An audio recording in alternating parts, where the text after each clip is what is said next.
If you've played any of Super Mario 3D World on the Switch with your friends, you might have noticed that something feels a little off. It sure is difficult to control this game, isn't it? Wait, which character am I? Hang on, oof, you're in my way. No, don't hit me with that shell, wait, give me back my crown! All I'm saying is, if you have played 3D World with friends, either online or in the same physical space, and you haven't thrown the controller at someone in rage, or changed your Facebook status to "It's complicated," then you must be an absolute saint. The thing is though, if the game's multiplayer mode feels endlessly frustrating, it's not just your imagination.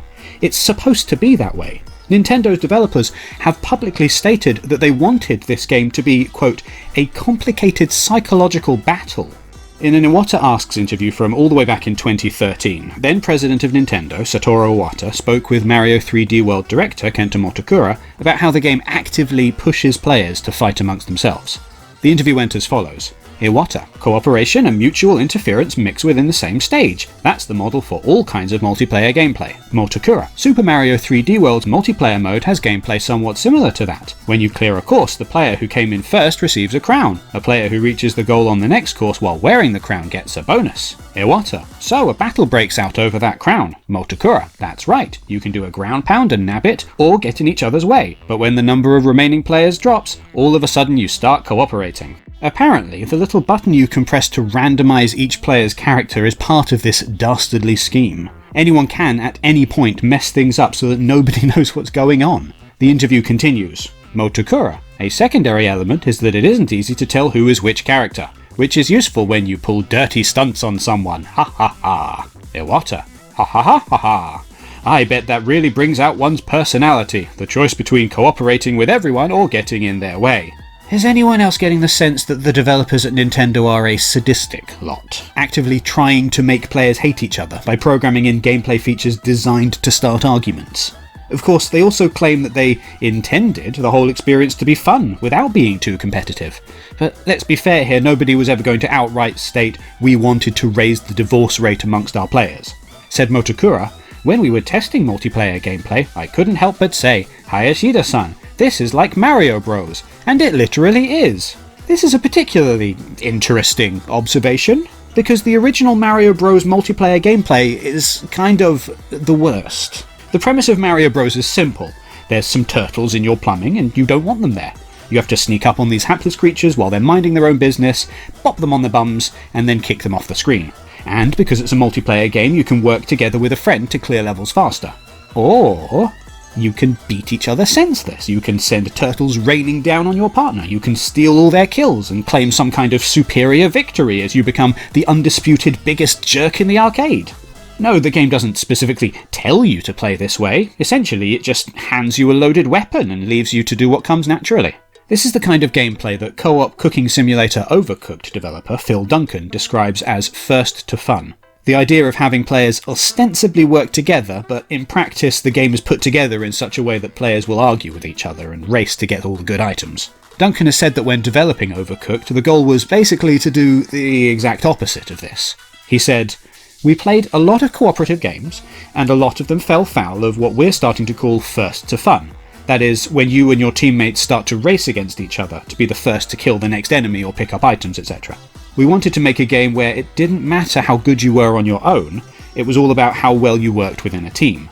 Now, Overcooked succeeds on this front by making the controls as simple as possible, but by building levels that can't be navigated by a single person on their own. Winning doesn't come down to technical proficiency with a controller, but rather a team's ability to cooperate and share out tasks. Compare this with, say, a Mario multiplayer, where the player who is having the most fun is typically the one who has had the most practice. When New Super Mario Bros. Wii brought back the concept of multiplayer Mario mayhem, the developers at Nintendo elected to allow a degree of friendly fire. In multiplayer platformers like, say, Sonic the Hedgehog, two characters can exist in the same space at the same time. They won't bump each other off platforms. With Mario multiplayer games, if two people are trying to jump onto the same ledge at the same time, one of them is going to fall into lava. It's inevitable. The game is designed to inspire arguments. New Super Mario Bros. Wii developer Eiji Mukeo once explained how he had seen, if you can imagine such a thing, two people playing the game and actually cooperating. Sort of.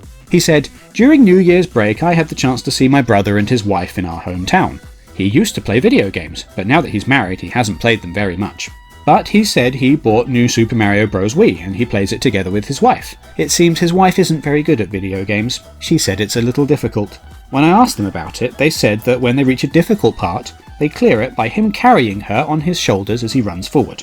You might recognise this as a common occurrence if you've ever tried to play some Nintendo platforms with a friend who's not quite as experienced. Eventually, you'll get to the stage of frustration where it's just quicker and easier to simply pick up your friend and literally carry them to the finish. Is this good game design? It depends on how much you want your players to hate each other. But it's not the only way that Nintendo knows how to do cooperative play. Most famously, last year the world received Animal Crossing: New Horizons, or as it's commonly known in some circles, the one redeeming feature of 2020. In this title, there's no competition, no infighting, no need for any kind of confrontation. You just wander around and relax together. And it is wonderful.